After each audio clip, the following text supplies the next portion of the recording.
Good evening and welcome to New Bedford High School Class of 2012's graduation. It is an honor and a privilege to introduce to you the Class of 2012 Valedictorian, who is also serving as class president for the past 3 years, Justin Braga.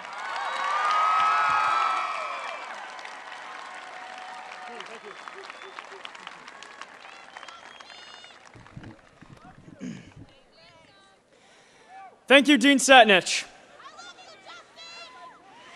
Mayor Mitchell, Superintendent Shea, Central and school administrators, members of the New Bedford School Committee, elected dignitaries, teachers, guidance counselors, parents, fellow classmates, and to all those gathered here this evening. It is my distinct honor to rise before you as the valedictorian and president of the New Bedford High School Class of 2012.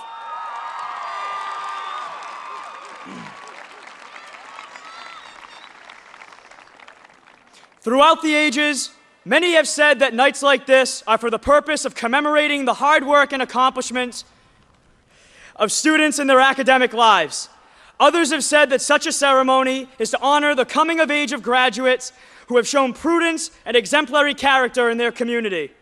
While these and many other reasons for us gathering here are true, we must accept the central premise of such a celebration that both flashbacks and foreshadows, honors today with the hope of tomorrow, and accepts both what we have done and what we will do. It is said that those who control the present control the past, and that those who control the past control the future. And so tonight, we too must honor the past, present, and future successes of individuals who have and will find their way of realizing their full potential through the powers of knowledge, freedom, and self-determination.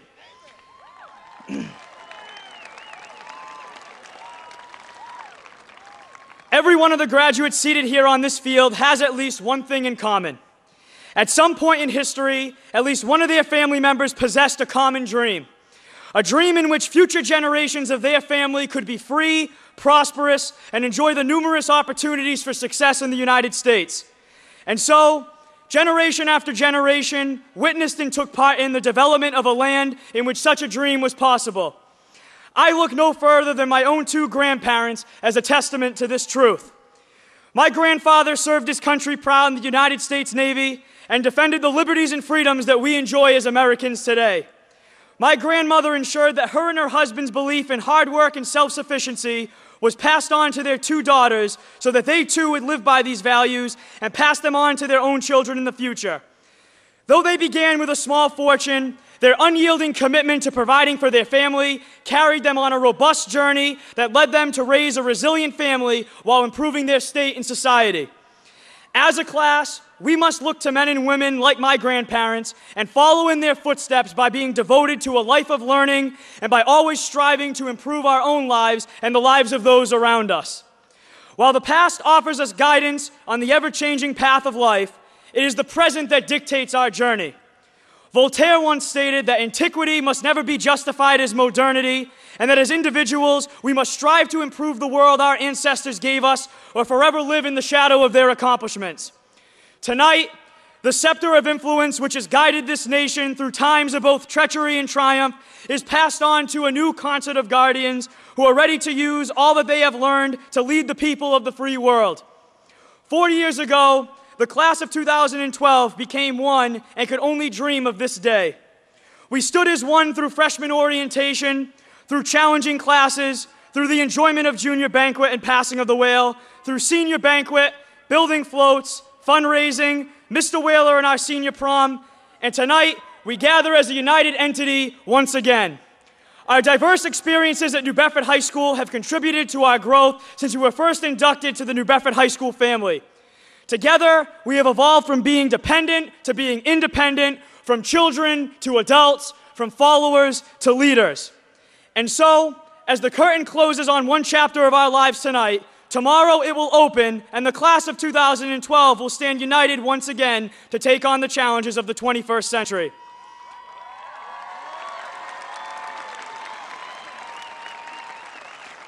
For words of wisdom, I recall the phrase, "Be the change you want to see," which was coined by our class advisors, Mrs. Jupin and Mr. Boucher, during our freshman year. What once were words that were part of a poster on our last place freshman class float are now words we must live by. For our city, our country, and our world are relying on us to be the change that we want to see.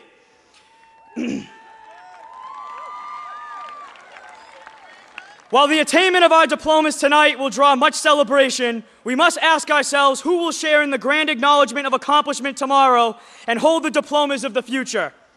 And so, once the band is played, the cheers are cast, and the celebrations end, may it be said of us that we aligned our future to share in an even greater abundance of prosperity than we enjoyed ourselves. May their understanding be broader, their discoveries more profound, and their achievements everlasting. For as our ancestors sought this life for us, so must we seek this life for those who follow us. Of course, this is only possible with a future that has the same dream of success and the will to carry forward. To those who doubt their ability to share in the fruits of valor, prudence, and unyielding will, this I say to you. There once was a young boy who had a dream. He was raised by a middle-class family who, rather than offered him the treasure of wealth, instilled in him the treasures of prudence, steadfastness, and loyalty. Like many others his age, he faced hardships in his own life, and although he wasn't always successful, he did his best to keep his focus on his dream and not capitulate to the temptations of regression. He believed in the values of his family, the words of his God, and the founding principles of his country. Although he was imperfect, his flaws made him into an even stronger man with a desire to improve the world for others.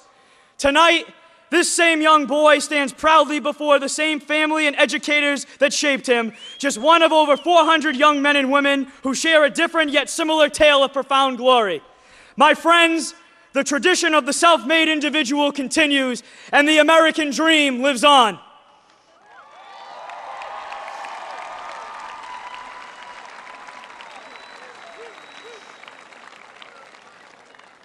Tonight, we as a class accept the mission of service to our community and to our country, a mission that must never pass with time. To the class of 2012, live not so that the world loves you, but live to love the world. Make decisions that are in accordance with your values, are moral in judgment, and that define your character.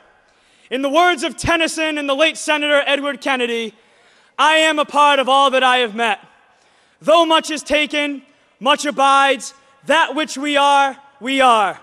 One equal temper of heroic hearts, strong in will, to strive, to seek, to find, and not to yield.